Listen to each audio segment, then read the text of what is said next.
Do you want to reduce your levels of anxiety? Do you want to sleep better? I highly recommend using CBD oil products. I've been using them for years and it has done so much for me. It just feels like it's bringing my central nervous system down. It really helps me reset if I'm going through a period of like high stress or anxiety. Allows me to get some good quality sleep. There's no psychoactive ingredients. I've been working with Crush Organics for years now and I can definitely stand by the quality of their product. If you scroll down into this episode's show notes, you will see a link there.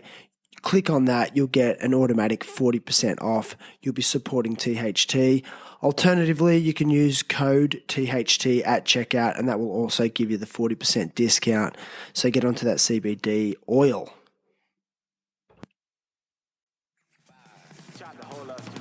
We will be here forever. Do you understand? Forever. Hey, it's Shan here. This week I catch up with Daniel Van Veluwen, aka Danny Van. Had a great day with Danny and his mates Lucas and Christian. Went and skated this epic backyard pool with the guys from Descent Skateboards. We also went and skated Newcastle Skate Park. Had a rad time. And in Danny's words, he said, "I'm still not done yet after 49 years of skateboarding." So sit back, relax, and get to know Mr. Danny Van, everybody. Cheers. Styles of the neon belong to a culture destined to rock for eons. Time doesn't exist. Shut those cataracts, capture the virtualist. Now, let's get back to what makes things seem forever, whether it's unseen, unheard, or 16 again. Not a bother, fill this old man river, kill a floor. Daniel Van Veluwen. That's it, perfect. Dude. Got Otherwise known as? Squatty Scam. Squatty Scam. What do you mean, Squatty Scam? Danny Van. Mr. Danny Van, everyone. What an absolute honour. My pleasure, mate. Yeah, dude. What a morning we've had. Yeah. Give us a recap. What did we do this morning? We rode a backyard bowl, Norm's Bowl in Eleanor Vale, is it? Newcastle area? Yeah. Dude, it was insane. That was good, eh? Stayed true to a proper backyard pool. Yep. Yeah. Like, if you do a frontside scratch grind in it, You're doing stoked. well. Yeah, I was so stoked. Yeah. Good on you. You guys were ripping. Like, Lucas did a 50-50 in the shallow end, which was... Yeah. Axel Stall. It was like, what? Christian. Doing the... Yeah, what was Christian doing? Like front, a layback? The front rock. Like a laid-back front rock. Yeah. It was sick. Yeah, it was good fun. But like you said in the car, it's like those kind of spots like level out the abilities. Yeah. Brings it all to an even playing field, I reckon. Yeah, it's good vibes, man. I like it. So Danny, man, like it's an absolute pleasure and I want to get stuck straight into it today. And I've been thinking about what we're going to talk about and I want to celebrate your life like I've said, but I want to get stuck into this question. Yep. All right. Tell us one of your fondest memories from the legendary Bondi Bowlerama comps. Oh, probably getting fifth in the Masters. Fifth in the Masters. Yeah. Yeah. What did you like about Bowlerama? I just like the scene, all the boys. We watched it build up from nothing to something, you know what I mean? Yeah. Yeah, no, it's good times, right? Yeah, man. Yeah, and I guess like I'm bringing it up as the first thing because I just want to get sort of out of the way a little bit as well. So Ty Coling, who was actually the first person to ever win a Bowlerama, is now starting a new comp at Bondi called the Bondi Bowl Bash. The first one is on March 22nd at Bondi. It's not the Bowlerama, but going back to what the Bowlerama was all about. That's how it started. It's a local comp. Yeah. So. And Tyres as local as it gets. And it's also being put together by like a new generation of skateboarders, young skaters who absolutely rip that bowl. So Ryan Helm and the guys from Next Door Clothing are also putting it on. So I love how it's like young and old working together, local. And those boys live in Bondi as well. Ty's one of the original Bondi skaters. Yeah, definitely. He's a good man. He is. So if you're in the area, get to Bondi on March 22nd Definitely. for the Bondi Definitely. Bowl Bash. Yeah, we want to bring it back. It is. How do you feel about competition skateboarding in general? Oh, I'm a bit old for it these days. But, it's fun as well. Even, if you go in it, you feel that you've accomplished something, even if you come last. Right. Like, how did you feel when you were watching the comp yesterday at U Minor? Oh, I love it. Yeah. I just love skateboarding, so, you know, Okay, well, what do you love about it? I don't know. It's in my blood. It is.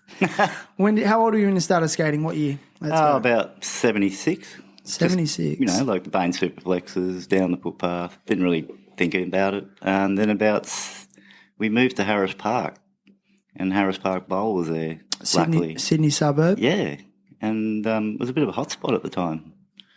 So I used to travel down there. People like Dave Mock, you know, Gil Morgan, you know, Jeff Baker, the whole crew there. It was good times, you know. Peter Aiken. So 76 you started. Just Adrian Jones was there. AJ. Yeah. To put it in context, that's 49 years of skateboarding. Do you know anything else? No, I Do you don't. want to know anything else? Yes. I'm not done yet. You're not done? No. Mate, when you did a frontside air in that gnarly tight pool bowl this morning, and do you mind if you tell everyone how old you are? I'm 59, turning 60 this year. Mate, so we're thinking of a good party for that one, I think. bro, I'm coming if that's all right. Yeah, But definitely invited, mate. those that are listening this morning, Danny did a frontside air in a gnarly pool bowl. You know, no pads, no helmet, just for the and it was rad. Like in what is like probably had what's that bowl got like 2 foot of vert? No, Nah, foot of vert. it doesn't go. It's just undervert, but it's tight and it's got no flat. Yeah. It's like a teacup. It's proper. Yeah, so keep an eye out for that footage. I'll put it on the socials and Yeah, cool. yeah, it's like super inspiring. Yeah, Like, I knew you'd like it. That's why I'm glad you turned up. I was like, come up, look at this. and I just love how like those like you were bleeding as well, bleeding for skating. That's it, mate. Yeah, like what? How do you think you've maintained some longevity? Like, there's not a lot of 59-year-olds still doing that. Like, what do you reckon the key has been for you? Probably not getting into drugs too much. Smoke a bit of weed, alcohol. Always kept it at that. We were watching guys just implode on drugs around me, so they kind of kept me away from it. And that's what I really think, you know what I mean? Drugs and booze, bad news. Drugs. That's true. Yeah, but you feel like the booze wasn't too bad, just alone. yeah. But when combined with drugs, it turned into be. It can get out of control. I know a lot of alcoholics at the moment. I'm surrounded by them, especially when I was in Redfern, you know. Why are you surrounded by them? I was just, Friends or where you live? Redfern's a gnarly area, you know. Like, You're based in Redfern now? yeah, no, I just moved back to Andrew Hulley's out at Rudy Hill. But before that, I was staying with Adam Thompson. Rest in peace? Yeah, rest in peace. Yeah, punk element design dude from back in the day. So, yeah, rest his soul. Yeah. Going back to 1976 when you first started skating, like what immediate feelings are conjured of your childhood leading up to that? I think it's about 78, Skateboard the movie came out at Hoyts in Parramatta. I think I walked in, watched that movie, never been the same. Loved it. Just like, I've got to do that. Yeah.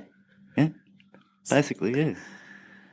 And then you went and got would you say a Bane Superflex was your first board? Yeah, I borrowed it off a mate for about 6 months, and then he goes, mate, give it back, you're going to need to buy one. And we went out to Skateboard World in Burwood and bought a Edwards board, you know, like a skinny Edwards board with Edwards trucks.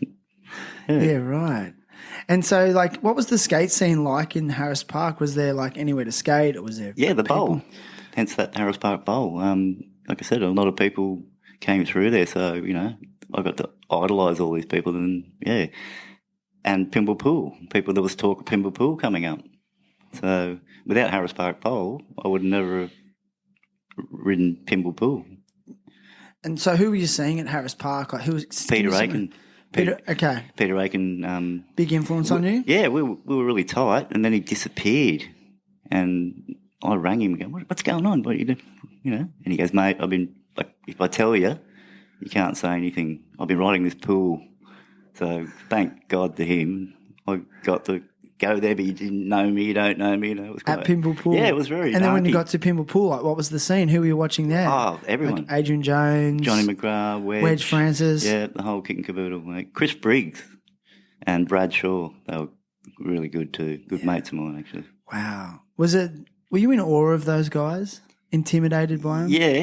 Yeah, but I wanted to, you'd sit on the sideline or the back of the pool for half a day and then they'd have a rest and you'd quickly run in and try and have a go. That's what it was like. Yeah, Johnny Gray knows the same deal, mate. He sat there with me, go, let's go. So Johnny Gray was more hanging with you? No, they were a Blacktown crew, but we just happened to meet at Harris Park and then at Pymble, obviously, as well. Yeah. And we were from the west, where the east meets the west, I suppose. And it was all harmony? There was no vibes? Yeah, no, it was great. Really good. Except for the Peds. The Peds could get gnarly. Punk elements on, which was Biff and Adam Dot. And, they were a bit punk. But, yeah, they were cool. We didn't care. Was Finn... This was before Finn, wasn't it? Yeah, it is. Yeah, way before. He was coming in with Johnny Gray at the time. But he used to roller skate at first. I know. He's going to hate me for saying it, sorry, mate. But, yeah, and then he turned him into a skateboarder. Yeah. From what I understand, the pinball pool was at the back of like a pool showroom. Yeah. And so that was like a demo pool. Exactly. There was 3 of them. There was a couple at the back that you could ride too, but which that people don't talk much about. Interesting. Yeah. What a scene. Yeah, good, man. Good times. Yeah, I guess like you know what I do on here. I do like look to hear the chronology of people's lives. So that was quite impactful on you growing up in that era and that time. Give us some time frame on how old were you around Harris Park days and Pymble Pool days? 12. 12. When I started, probably 12, but 14 at about when I started getting serious about it. 14, yeah. Okay. So is that when you started to notice some real progression? Yeah. Well, everything was happening. Manly Skate City opened. Then North Ride opened. I got sponsored by Aussie Skate, Tim Dorr, the original cockroach dude. Thanks to Dwayne Hecketer. We idolised that guy. That guy was so good. He was like the Australian Christian Assoy, no way. Yeah, really? Yeah, he was really stylish. So is that where you Rest his soul too, because he's just passed as well. Mm. Is that when you started really like cutting your teeth on vert ramps as well? Yeah, it was half pipes, no flat bottom half pipes. They were kinky as hell. But he just sort of got into it, and I had good people again. Chris Briggs riding, that guy's insane. Like he could just, if he went to America, he would have done really well at that time. Interesting. Mm. So, like, no competition skateboarding for you? Yeah. Well, in that era? They sponsored me, and I just thought, I just ride here, and that's what I get free boards. This is great. Right? And then one day Tim rocked up and goes, mate, get in the car, we're going to 5 Dock.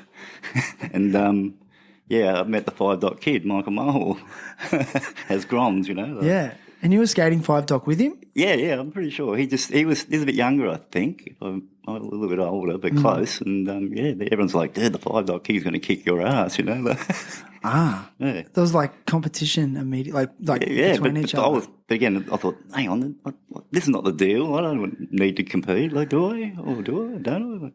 I was very young, naive, you know what I mean? Yeah. I just thought I'd ride North Ride forever, and they'd give me free boards. No way. Who was Mick sponsored by then?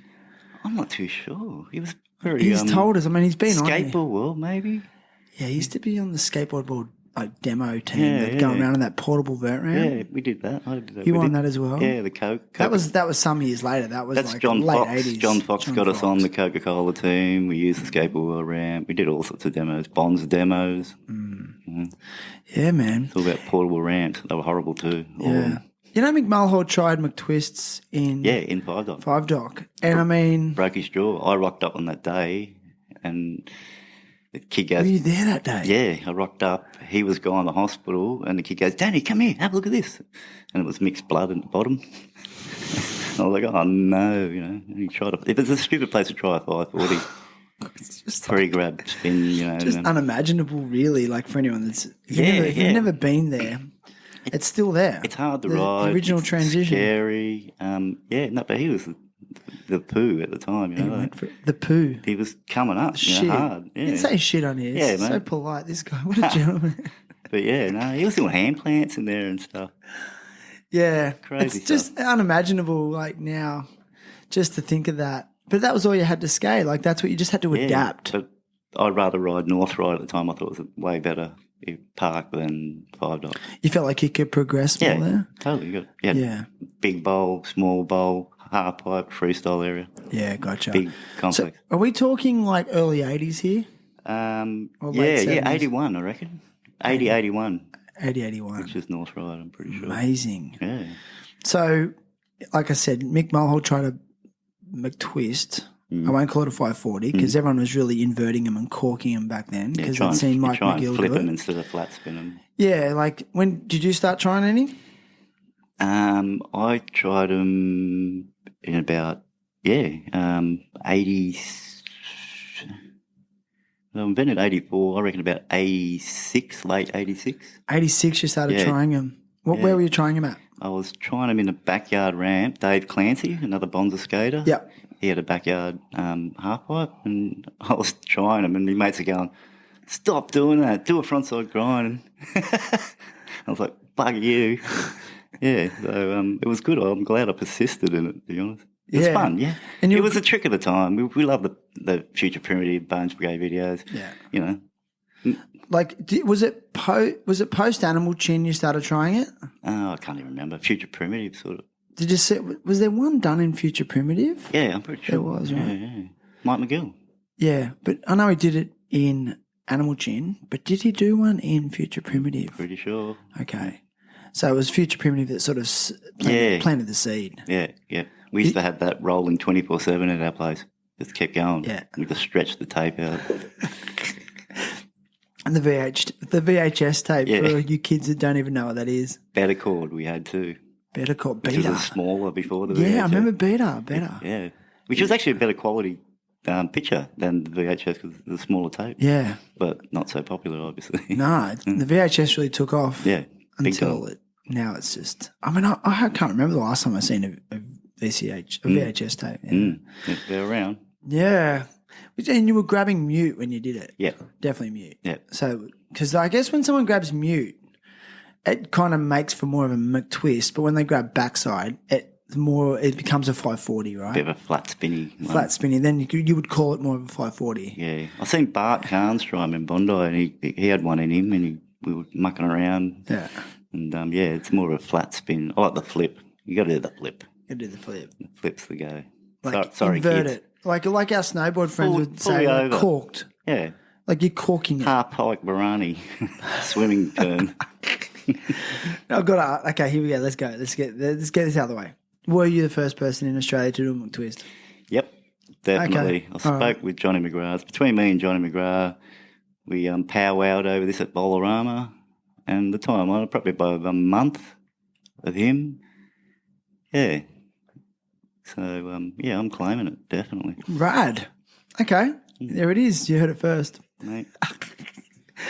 No, I love it because when I spoke to Adrian Jones, like, especially in that era when just people weren't documenting like they do now, like everything's documented. Like we skated this morning, we're all filming each other, and back then it's like no one knew a photographer, no one had video cameras. That's right. Exactly. So it was all word of mouth. And exactly. I think it was him or Johnny Gray said, he did a kick turn on a flat bank and went, what was that? Like, did I just invent that? You know what I mean? Like, yeah, exactly. And that's what it was like. Like, you just had to sort of take people's word for it. Yeah, no. Like I said, I'm glad we had a talk with Johnny. Johnny's at peace with it? Yeah. Right. He gave it to me, actually. So, thank you, Johnny McGrath. So legendary. But we would squat out of them a lot. So we were pretty much dragging our asses across the flat now and again. But Chris Holland, right up our clacker, with stand-up back-to-back. That guy. Only months later, after, he was damn good. I kind of feel like he's one of the most underrated skateboarders in Australia. I drag him into the argument. So I said, there's three of us, come on, let's all argue about the McTwist. So you, Johnny McGrath and Chris Holland? Yeah. Yeah. First three, mate. What year do you reckon that was? Again, around 86, 87. 86, 87, dude. That's so funny. Took us a while, eh? I mean, it would have been scary, dude. It was. You know the first time, the first McTwist I seen was in Animal Chin, okay? And that was actually the first skateboard movie I ever seen. Yeah. And then watched Future Primitive later and then the Bones Brigade video like later. So I came in at Animal Chin era. But then I remember I went to Fairfield Vert Ramp. We used to catch the train up from Nowra. And I seen Vicha and Wicks do a McTwist on Vert Ramp in the flesh live. Proper flip one too. And that guy was skated powerfully and he did it big. And I just remember being on the flat bottom just going, like to this day, in awe. Like, he was damn. He's still around. He was a good kid. And Dave Bodner spun one up. It was at the go. Everyone wanted to spin up. Jake Brown hanging around there. Skunk. Jeff Williams. They killed it. They owned that joint. Fairfield mini ramps as well. Good times. Well, they were the three-headed snakes, weren't they? Yeah. On Fairfield mini ramps. Here's another argument. Yeah. Because you couldn't get a go. I'll go here. Another can of worms. Skunk, Jake Brown, Dave Bonner. There's your three-headed snake. They are the three-headed snake, are they? Snake. It wasn't like, was it Stephen Bull? No. No, it was I definitely don't want to mention the other kid because I'm not a big fan of him. But Spin, Skunk, and Jake Brown. Yep. The three-headed snake. That's the one. Basically meant you weren't skating that mini ramp. No. And that was so fucking good. That was so good. Different points on the mini ramp where they'd fall in front of each other. So, like, if a guy's going to go, he'll fall in front of him so Nate can go. So they had to tag you. You know, they were quick. And they were so good. They would run at the coping. Yeah, I just remember Dave Bodner's tail grab 540s. I think he was the first one I ever seen do it. And he would just float them like, sort of like almost like the first to do that real slow rotation. Yeah, really good. Like, He was the vert guy, wasn't he? He was so good. Yeah. And then Jake Brown. My God.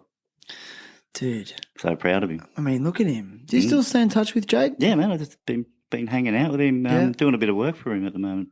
He's building like a little DJ nightclub in his garage. Is he? Yeah, so I've lined it with gyprock. Like just for cathedral ceilings. Just for like private parties? Just for him to walk, you know. Without pissing off the neighbours. Yeah, he loves partying. I heard he likes saunas. He likes a sauna. He's got one there. Yeah. I'm a sauna guy too. Yeah, I love a sauna. He digs it.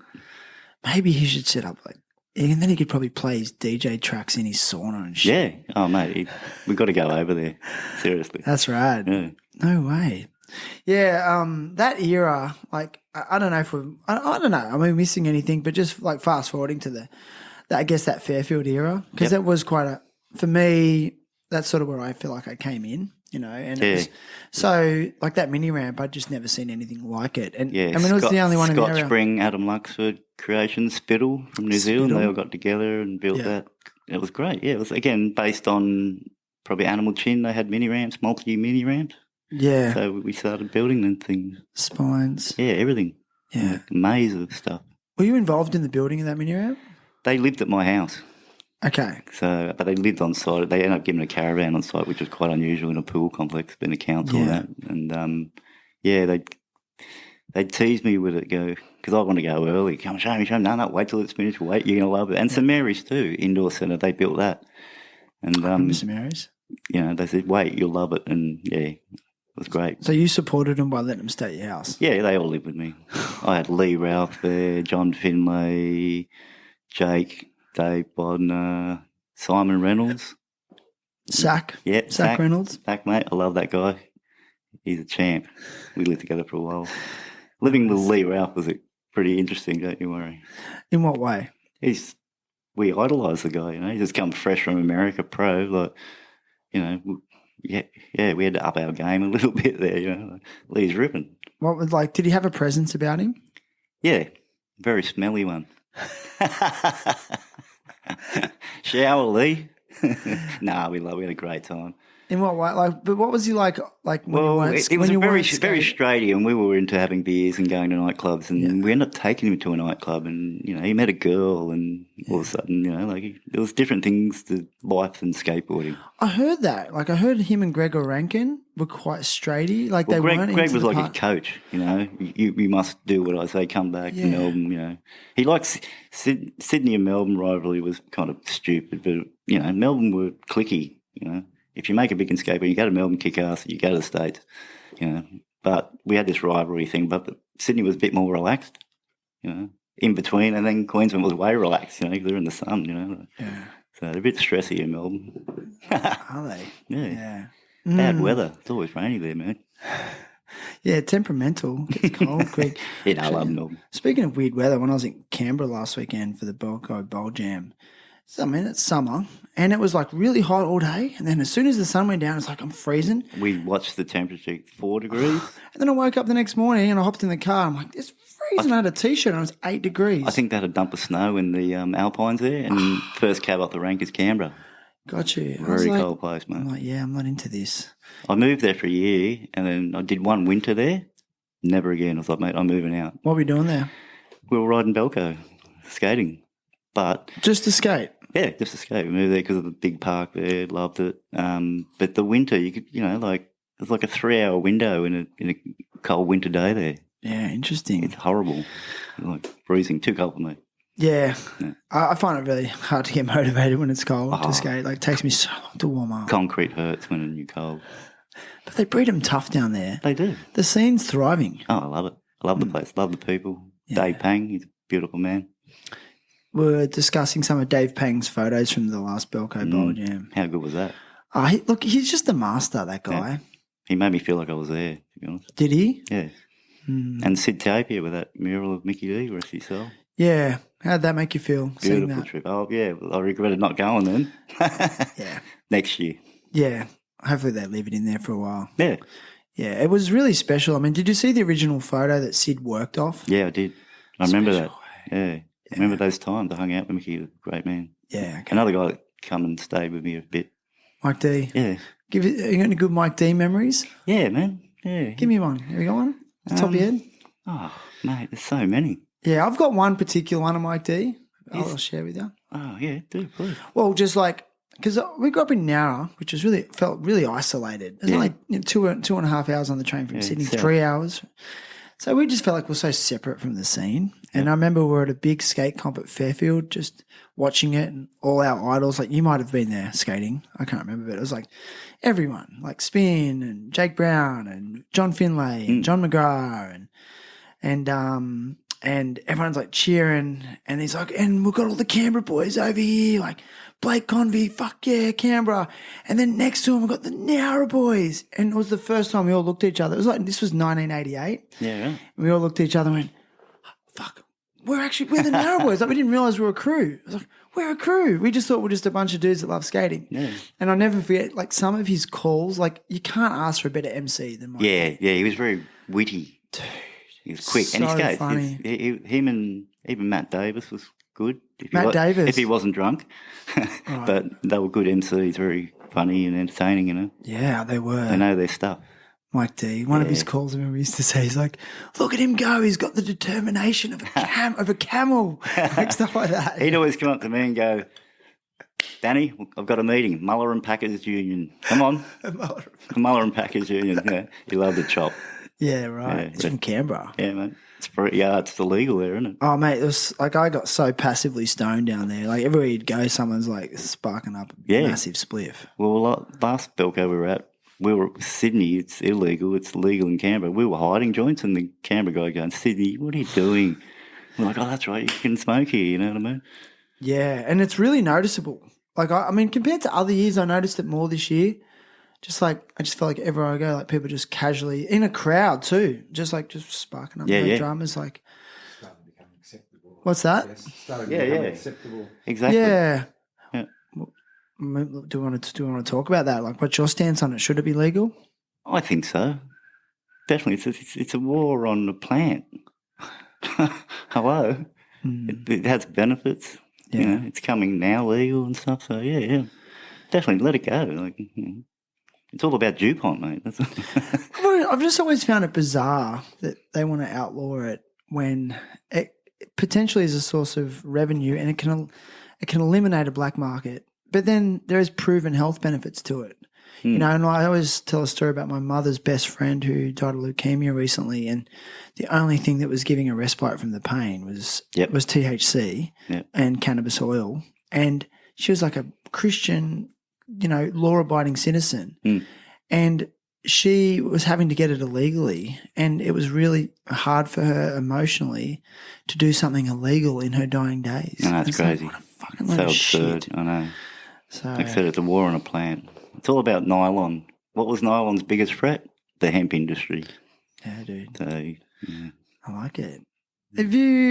Would you consider yourself a bit of an activist in some ways? Nah. No. Not at all. But growing up as a lifelong skateboarder, do you feel like that breeds a certain rebellious mentality? Yeah, definitely. Yeah. Like nonconformist? I don't know. I don't even know what you call it. Just, yeah. Anti-establishment? Yeah, pretty much, yeah. Okay. Yeah, bit of anarchy. A bit of anarchy. Fuck you, I won't do what you tell me. Yeah. You have to be a skateboarder, really. It's changed a lot though. Like, you know, like, I mean, I remember getting fines for skateboarding, but you don't hear about that as much anymore. You know, when you'd skate a street spot, I mean, I used to get fined as a 16-year-old in Nowra. I would get, you know, $80 fines, $100 fines. I had no way of paying it. And then I'd go to get my learner's license, but I couldn't get it because I had outstanding fines. Like, just stopping me from progressing in life. Yeah. So, like, if I was to get an apprenticeship or something and I couldn't drive to my job, like, because of a skateboarding fine. But I feel like it's changed a lot. It has. Since like double gold medal, it helps a lot.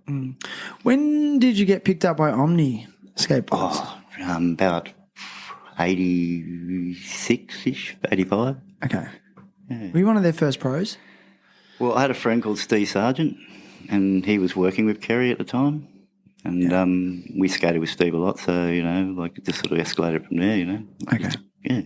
Steve Sargent, another good man, a good friend of mine as well. Nice, man. That's epic. Yeah, so, like, going back to the chronology of your life a little, you know, you were 14 to sort of 18, skating a lot, sponsored. Did you ever get a real job in any way? Or Yeah. what age? Well, Finn said, he looked at us all skaters just doing nothing, being bums. And he said, because Finn was a sparky, you know, we were all on the dole skating. Finn could go out for 3 days, make, you know, $5,000, come back and not work for a month, you know. And he'd laugh at us. He goes, man, you guys need to get a trade or something. And I was the only guy that listened. I went out and did jip rocking. All right. So, yeah, thank him. I thank him for that. Right. So, yeah, I learned, yeah. So that was what you were doing. Like, did you finish school? Yeah, I did year 10. But I skated all the time. We would do, you know, there's a lot of demos. We were making a bit of cash, but spending it everywhere, you know what I mean? Okay. Like, when you say doing demos during high school, what was that with?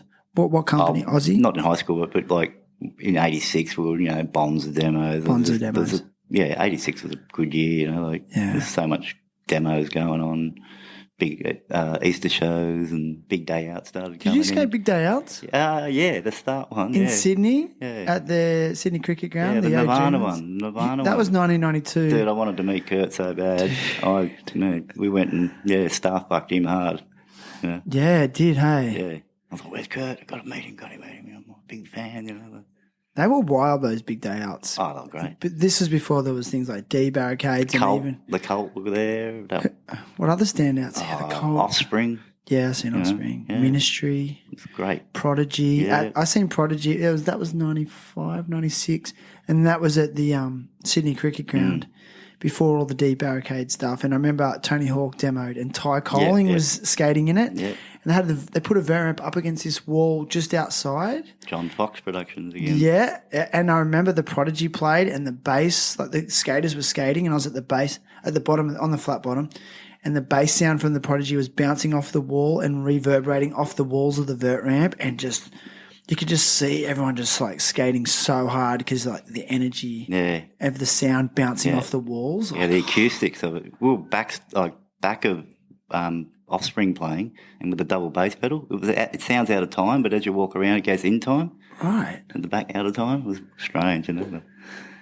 Yeah, that was good days. Wild. And it was like, it wasn't regulated. Like, you could pretty much just bring anything you wanted in. People would bring your own drinks in. Yeah. There was no sniffer dogs. Big party, that one. Did you ever go to any, Lucas? No, you didn't go. Never been to a Big Day Out. Because you're from NZ originally, aren't you? No.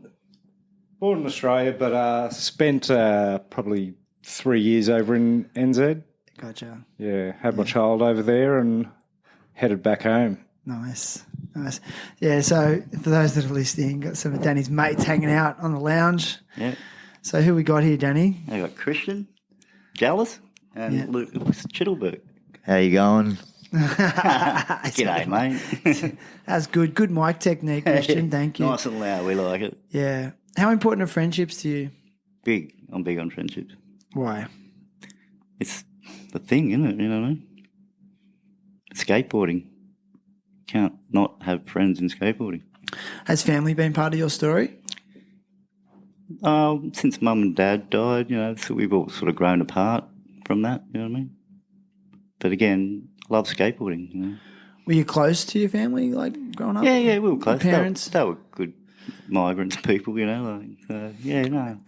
Mum was really good. Where'd they migrate from? Holland. So you got the Dutch. The clogwog, mate. The clogwog. So that explains the surname, right? Yep. Van Veluwen, or Van Veluwen in Dutch. Van Veluwen. Van Veluwen. Everything but X, Y, and Z. What do you mean everything? Well, that's what people say because there's so many letters in it, Do you have brothers and sisters? Yeah, I've got 2 brothers, 2 sisters. I'm the youngest of a family of 5. How would you describe your relationship with your siblings overall? Yeah, they're right. They're all married and moved on and doing their thing. Yeah, we talk, that's about it. Okay. My sister's been a big help for me. In what way? When mum and dad died, we got together, the youngest 2, pick up the pieces and stuff. Okay.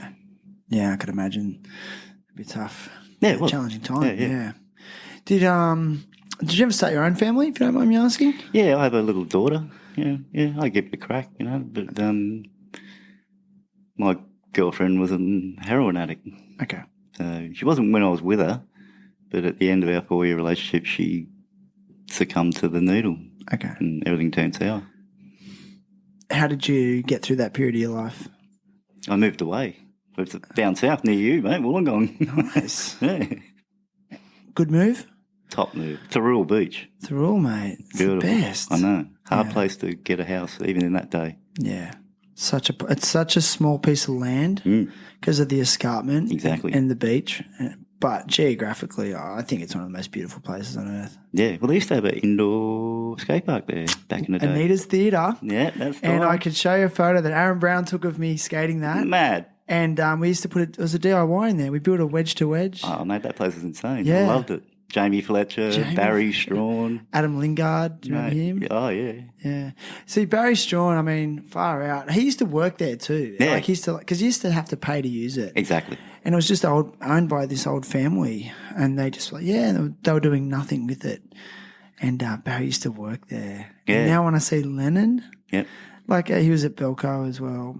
And I mean, he's like a full I man. know. He was at Adult. the creature demo and I couldn't believe it. I love him. Lennon's great. He epitomises the essence of his dad. He Not does. just looks like him, but the essence. Like I think he's His fixed combi. up his dad's combi. I know. Incredible. Like I don't know. As a father myself, I'd be so honoured if my children honoured me like that. Yeah, mate. He's just a legend of legends. When I was at Bowlerama, Tony Alba, we were sitting in Barry's combi having a few pipes, and Tony Alba opened the door, and I was like, "Oh, dude, I want a pipe?" And he's going, "Where's Barry? I want Barry, Barry." Tony Alba loves Barry, Yeah. so it was like, wow. He's just pure skateboarder. Yeah. It's amazing. It's funny you mentioned that. Oh, man, some of the things I remember. So Aaron Brown made a beautiful book called Angels of Skateboarding, and I don't know if you've seen it. It's all black and white on film photography. I have a copy here. Yeah, I haven't seen it. You may even have photos in it, but he took a photo of Tony Alva through a window at Bowlerama in Barry's van. Yeah, And I'll show you the picture. Cool. And you've just mentioned that. So now we know the backstory. yeah. I think Tony Alba went down to Wollongong and stayed at his house for a while. And they smoked copious amounts of pot together and had good times. Does pot work for you? Yeah, I Doesn't don't mind work it. for me personally, but I'm not against it. I can't always afford it, so I can do without it, but I just enjoy it. Yeah, you enjoy it. Yeah. Yeah. It's I guess like I was saying this to someone else the other day. It's like it doesn't work for me, but I see it as a really enjoyable thing and working for a lot of other people. So But I'm always curious. Smoking takes its toll. I need to seriously quit. Really? So, yeah. I'm at And that. what? How's it taking its toll? Well, just your lungs, breathing. Okay. If you want to choke to death, smoke. Yeah. Simple. Whether it's weed or not. Yeah, cigarettes. Emphysema is a horrible thing. Yeah. I guess you've seen it. I mean, what I'm leading into is that you've been around for a long time. You've been in the skate scene for a long time. You said you've been around people who've messed it all up on drugs. But what have you seen with weed smokers over the years? Like, have you seen people come undone because of heavy weed use? Not really. No. Okay. It's interesting. No, But maybe not reach their full potential? it can lead. They say it's the gateway drug. I don't believe that. I don't either. I think alcohol, I don't either. Alcohol is the gateway drug, in my opinion. Yeah. Yeah. Some people are strong. Some people are weak. Horses for courses. Yeah, totally. Yeah, it's always interesting to get new perspectives on it because I'm on the fence with it. Like I said, I get introverted and paranoid on it, but then a lot of people I know and hang out with even on the weekend smoke a bunch of it, and they skate better. They're talkative. They just function, but I'm just not that guy. Yeah. Good on you. Yeah. Interesting, though. You don't have to be. How does your health feel at this present moment in your life? It's going down. I'm getting older. Okay. You can feel after 50. You're on the downhill slope. But I don't know. Skating at 60, I'm pretty proud of myself. You know what I mean? Hell yeah, dude. Whether it's just rolling down the footpath. A lot of my mates are buried and can't do it, and injuries are rampant with my friends. So I'm fortunate. No major injuries? I've got injuries. But just learnt how to deal with them. Yeah. I couldn't afford to get surgery, which probably in hindsight was a better thing. Okay. Because the people that had surgery are not skating today, like ACLs and knees and stuff. You know what I mean? Yeah, gotcha. Like Adam Luxford told me a good thing. He goes, mate, just build muscle. Get on a push bike for 12 months. Build muscle. Hell yeah. Great advice. Amazing advice. Now that's what I found because I got this dodgy knee. And I do have to do leg strengthening exercises all the time, but I haven't done them in a while. And what do you know? Yeah. There it is. I feel like this bone on bone feeling. But if you're out there, there's a guy on YouTube called the Knees Over Toes guy. And he has all these knee strengthening exercises and does them all for free. And he reckons that, and again, do your own research, but he reckons he can prevent ACL surgeries by doing his program, and he did it himself. A doctor said, get an ACL surgery. And he's like, nah. And he reckons he's just rehabbed it without that through very refined muscle strengthening. Because I guess I'm at the age too where it's like, how am I going to keep this going for as long as possible? Because when I can't skate, my mental health goes bad. Build muscle like that. Is that the same for you though? If you can't skate, what's your mental health? Oh, I'm cranky. Captain Cranky. You don't mind me asking, Shannon, how old are you? 48. Okay. Yeah. So, thanks. Captain Cranky, if I don't skate. Yeah, definitely. Like with the whole knee thing, I tore my PCL down at Bondi and they didn't do surgery. We just sort of did what you said, just the long, slow physio. Yep. And it definitely helped. I mean, I thought I wasn't going to be able to skate again because I've actually got mild cerebral palsy. So for me, it took a lot longer to recover, but I'm just grateful to be still able to skate. Interesting. Can you just remind me what the symptoms of cerebral palsy are? Yeah, so my muscles, I've got a mild cerebral palsy, so they're quite stiff. I struggle to sort of reach down, like stretch, and I get cramping a bit easier and sore muscles, a lot more little niggly injuries. I'll pull up a lot worse than other people.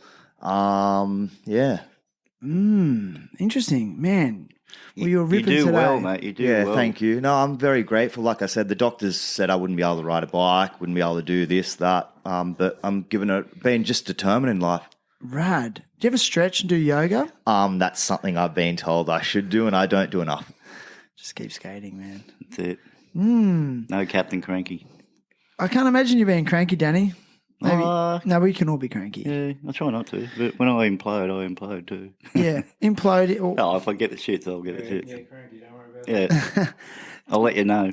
Yeah, like I don't want to like trigger you or be disrespectful in any way, but I would like to. I think it would be quite healing for a lot of people to listen to how you manage the difficult situation with your family life, like in your daughter and your former wife. I mean, did that resolve itself over time? Yeah, it did. I had to distance myself, from him, which is sad. like I said, with the heroin, it was hard. I had to give I got the kids and then gave them back. The kids need to be with their biological mum, But she had to prove herself, you know what I mean? Okay. So Do you have a relationship with your kids now? I've spoken to them, but not really, which is sad. Do you think... Mum has infected her mind that dad's an arsehole, so she thinks that. But I was hoping when they grow up, they'd make their own judgment. That's what I'm waiting for. If dad is an arsehole, why don't you find out for yourself without having to listen to mum? It's a common one, man. Yeah. And thank you for sharing, dude. I know good. Yeah, It is what it is. Yeah. You deal with it. You just harden the heart, right? It always hurts, but you just, Did having your children, being separated from your children, describe that pain? Gut wrenching, you know what I mean? You fight until you can't fight anymore, Yeah. And you got to let it be too, I did contact her a long ago, She's now married with her own kids, so I'm happy with that. She's landed in a good family, had her own family. Beautiful. Best scenario. Yeah. Because her brother, who's not my biological, not my son, he's in jail. Poor kid. So a bit of a fairy tale for her anyway, which is good. Okay. Bad environment. Drugs. Yeah, destructive stuff, man. Big time. Yeah, it just divides people and families and tears them apart, man. It's like I said, I was so inspired to see you skating and ripping today, and it's I think I'd like it actually, if I want to share openly, it just reminded me that I am on the right path and that your health is wealth. Yes. And definitely. that you can do what you love for a long time if you don't do drugs and alcohol. Yeah. There's a whole bunch of us old guys marching forward, isn't it? But we know skateboarding hasn't been here. Yeah. You know what I mean? A 67-year-old taking it to. If you can walk and run, you can skate. Gotcha. Simple. At any age. Do you still pad up for it hurts more when you're older, obviously. But would you still get on a vert ramp and pad up? I'd have in a private session, maybe, I got my pads. I have pads with me, Would you go in the Masters division of the Bondi Bowl Bash in March? I might. You never know. Yeah. Calling you out. I would actually. If I'm healthy enough at the time, yeah. Okay. Cool. Because I get injuries too. A lot of them. Nah, Danny's definitely going to go on that comp. I'll make him. There you go. Your manager's spoken. I'm back. No. Yeah, that's rad. But, yeah, definitely. Yeah, man. I don't know. So, I don't want to miss anything. I find when I speak to legends of Australian skateboarding, which is what I see you as, I found afterwards it's really hard to cover the whole spectrum of the skate history and the depth of history. And I think we are in a position where we have deep history now in Australia. Yeah. So when I've spoken to AJ and Johnny and John Bogarts, who else? A few others, Mick Mulhall. Should get Andrew Hulley on too. Yeah, he has a big story to tell. I could imagine. He supported skateboarding with all these ramps for years and years. He deserves a lot more credit than he gets. For sure. Okay. I'm living with the guy at the moment. He's a champion. In Sydney? Yep, Reddy Hill. He has the big backyard with all mini ramps everywhere. Yeah, we've played footage of the legendary Hulley's ramp. Yeah. You know that. Exactly. AJ brought it to his episode. Yeah, good on him. With Mick Mulhall as the grommet. Yep. Which is so weird. Yeah. Is he in a good space in his life? Andrew? Yeah. Yeah, he is, man. He's a boilermaker. He's doing his trade and he's doing well. Happy days. He's got a wife and he's quite content in his life. He owns his own home, which is really nice. Okay. And so you're just working with Jake Brown at the moment, mate? Oh, I've done that already. Bit of work, yeah. I did a couple of weeks of strip rocking for him. Do you ever do any... Get to catch up and hang out and, Were you making skate parks as well for a company? No. No, okay. I wasn't sure if you were working on one of those teams. Interesting. Yeah, so I guess I'm always scared of I don't want to miss anything in the chronology of things, but I don't know, what do you got for us? Is there anything else we could bring up? Pretty much covered it, I reckon. Pretty much covered it. Yeah. Fast forward to modern day skateboarding. I was watching you at your minor yesterday and I could see you were frothing on the kids. You were so excited and you're filming everything. Always, No bitterness? Nah. Not doing the whole it's not what the flame is still lit inside, Well, what lights you up nowadays? I enjoy skateboarding, It puts a smile on my face, Yeah. it just concentrates all my energy, you know, like external stuff, wash it out, roll down the footpath, forget about it. So it's your mental health strategy?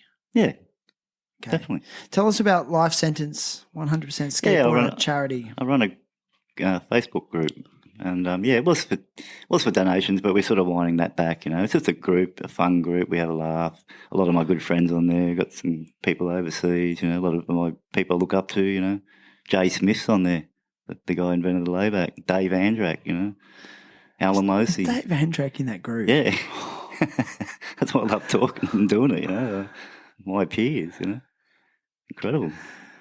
Just the genius that had the idea to grab backside on an invert. Oh, amazing. Hey? And then that's what an Andrak is, hey? It's backside grab. Yeah. Backside grab on an invert. Yeah.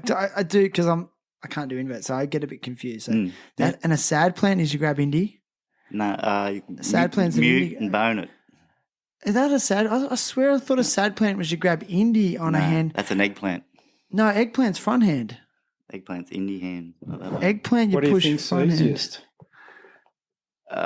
Just a basic hand plan, I suppose. The grabbing backside or Mute. Mute That's is a a bit normal weddle, hand weddle. plan, isn't That's it? the standard one. Weddle, because that's the Yeah. PC. Because Yeah. Tony Hawk changed it because of the skater Weddle, Yeah, right? Chris Weddle. He's in my group. he's in 100% No. as well. Yeah. It's because it's not a mute grab anymore; it's a Weddle grab. It's a Weddle grab. I was going I to like pull you that. up on that before. But Thank you, Yeah. thank you. Yeah, he wants a Weddle grab. And I'll Well, I go thought a with it. Weddle grab was a normal invert. Andrak is behind the foot, Nah. backside, and then a sad plan is indie grab, and an eggplant is front hand. The story goes with Chris. He's deaf, not mute. You know what I mean? Yeah. And he wants to call it a Weddle. He invented the trick. It's a Weddle grab in That's my right. eyes. That's right. I'll go with him. Thanks, Lucas. And I think Tony Hawk's behind it too, isn't he? Yeah, Tony Hawk was definitely advocating for that, wasn't Yeah. he? Yeah, that's right. Yeah, And he's a good bloke. I've got him on the group. I love it. does he chime in with some comments? Yeah, he does. Yeah, Yeah. he throws a few likes and this and that. Yeah.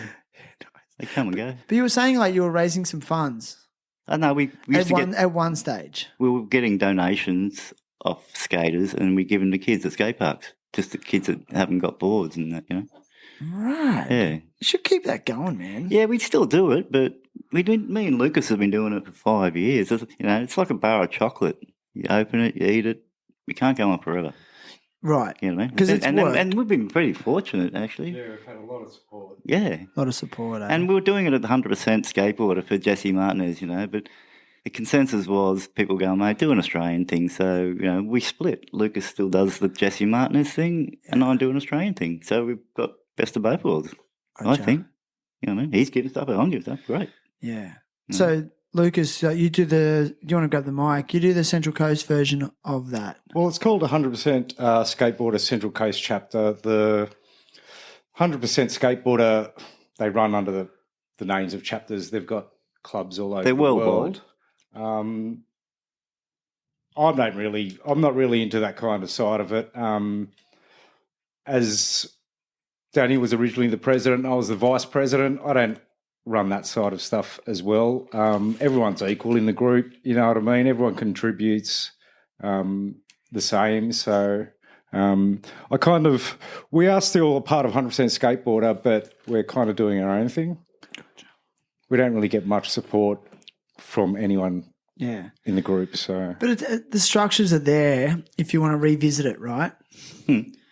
So, which is rad. Yeah, it's a good thing. Yeah. Giving stuff to kids is It's a a good great thing. pleasure. I know. Because we're capable of that. We know people in the industry can give us stuff and Yeah. flow it on. Why not? Share the love. Pay it forward. That's it. Yeah, dude. That's right. And we we're talking how, because I like to give old boards to kids. Yeah, as you got a well. bunch there. That's exactly Yeah. what we do. Yeah. Yeah, and but like you said, sometimes they don't want them. They want new boards. That's right, mate. Which is a bit different to our, I guess, growing up ourselves because they. Yeah. But there are a lot out there who do appreciate it. Exactly. Yeah. So. You can spot them. You know, they got the chipped board. If you got a big chip and no nose, no tail, Piece of that wheat. guy's going to want a board for sure. Wheat Bix. Yeah, exactly. Looks like a Wheat Bix. Yeah, but you got to look around and search. Because most kids love new boards anyway. You know, Yeah. it's very fashionable. So next question I got on my list actually for you, Danny, is what are your views on the Olympics? Skateboarding. As an older skater, I was a fence sitter when it came up, Okay. but how good was winning gold? Like, double gold. So I'm all for it now. Okay. I've jumped to the Olympics. Yeah, it's great. You can have the two sides of it. Why not? Agreed. Mm. It's just another aspect, another avenue. And look at all the parks that are getting built now, like everyone's down with it now. Even just random people go, like, oh, the gold medal, gold. Like Keegan Palmer, they keep talking about it, love it. Kieran Woolley, I mean, we dreamed Marissa about it. True. Should have seen her at Belco, man. I know. Like switch I McTwist. that. And that grind over the channel, like, what the hell? It's like something's clicked. Like the standard of female skateboarding over that weekend Yeah, brilliant. blew my mind. It's like something's changed. Even yesterday, at your minor. Wow. So good seeing the kids. I feel like they've translated like the gymnastics mentality because I don't know. There was a little girl wearing a mouth changed. guard, so she was serious. She's had probably a few head bongos, so she had a red mouth guard. I was like, "Good on you, darling." Yeah, dude. I mean, in Belco, 2 people lost their front teeth. Well, I knocked mine out doing the 5. You did? Yeah. So tell us that story. Down in Melbourne, Paran. We were on tour down there, and I wanted to show Melbourne I could do the 5. I went and made it at Paran, which is a small ramp. Then I went to Vermont, a bit bigger, made it on there. Then I went to Northcote, which is bigger, made it there. Then went back to the small ramp and hung and lost all my teeth. Knocked them out. So have you got like fakies now? No, I got none. Okay. Yeah. Interesting. They're all gone, mate. That's heavy. Yeah, I'm sorry it was. to hear that. No, mate, such is life. No. Bleed for skateboarding. A little kid had picked him up in his hand and goes, "Here you go, mister." Did you knock them out at the roots?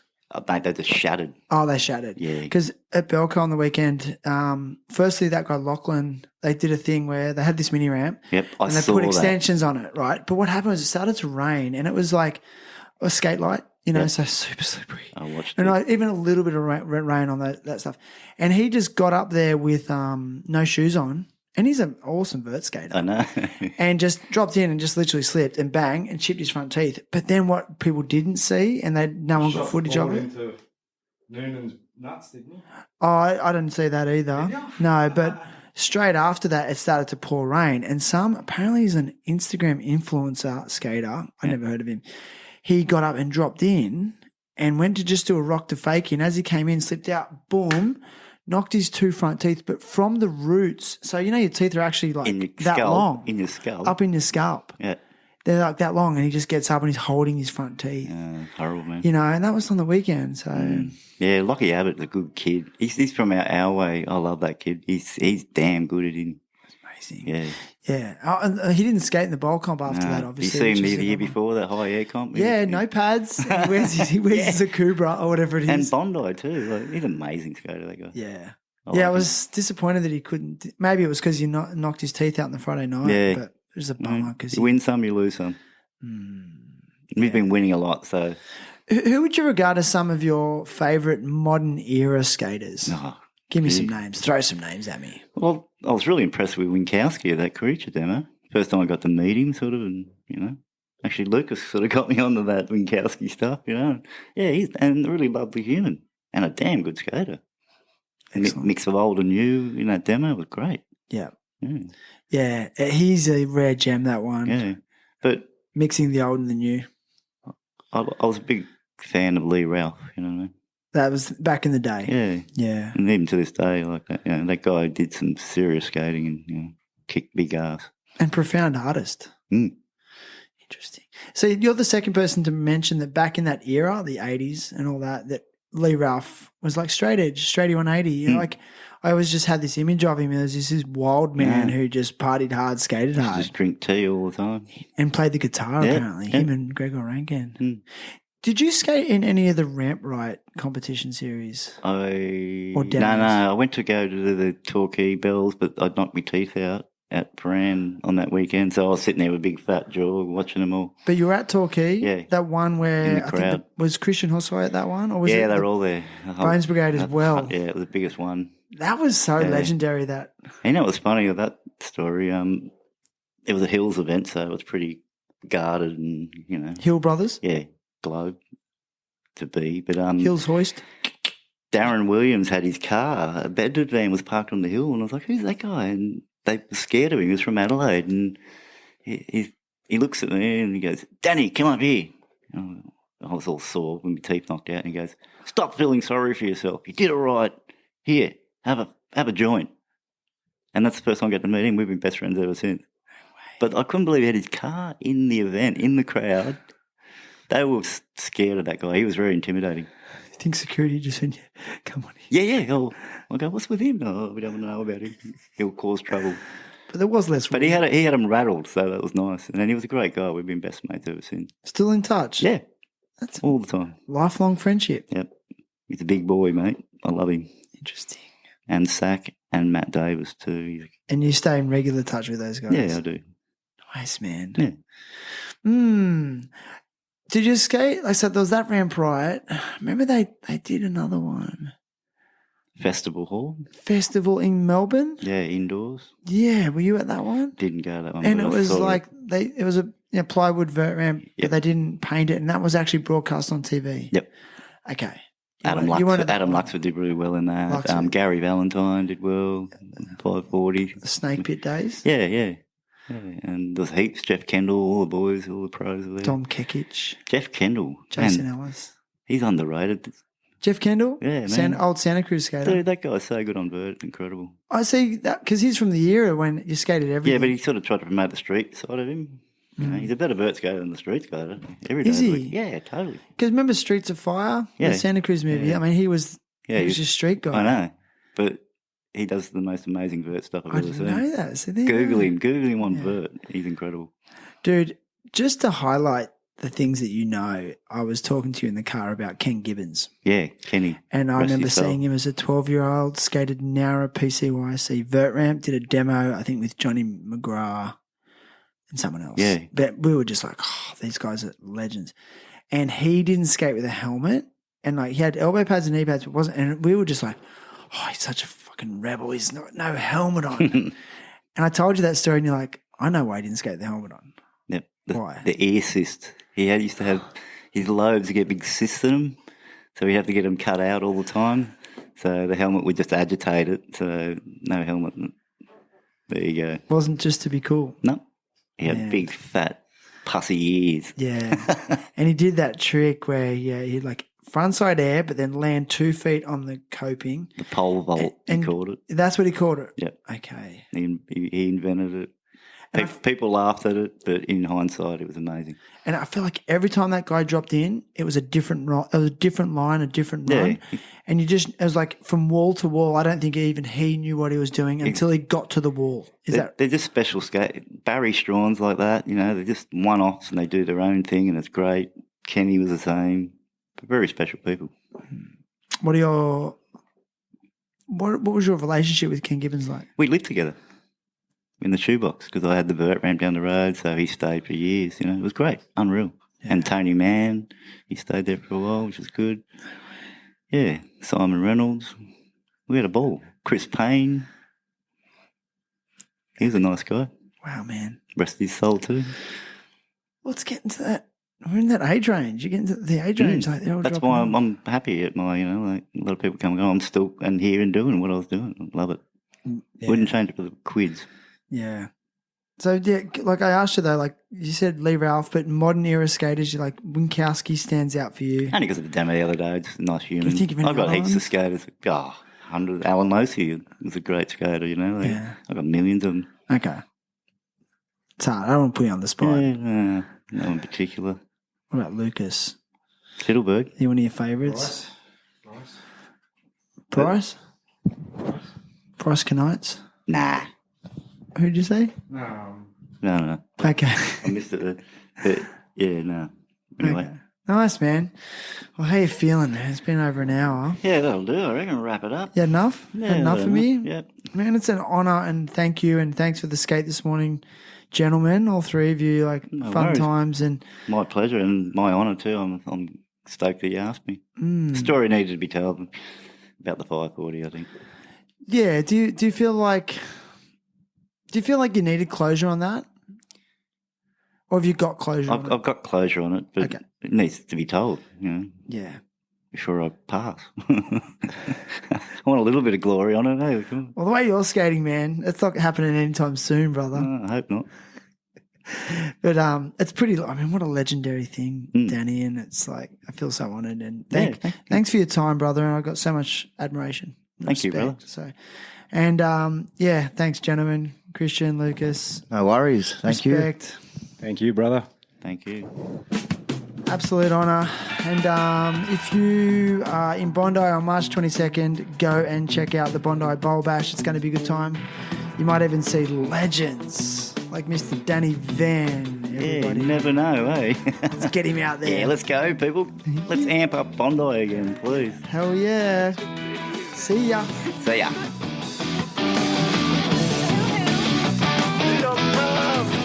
Bring it to you guys. I'm like, I don't want your cement, dog.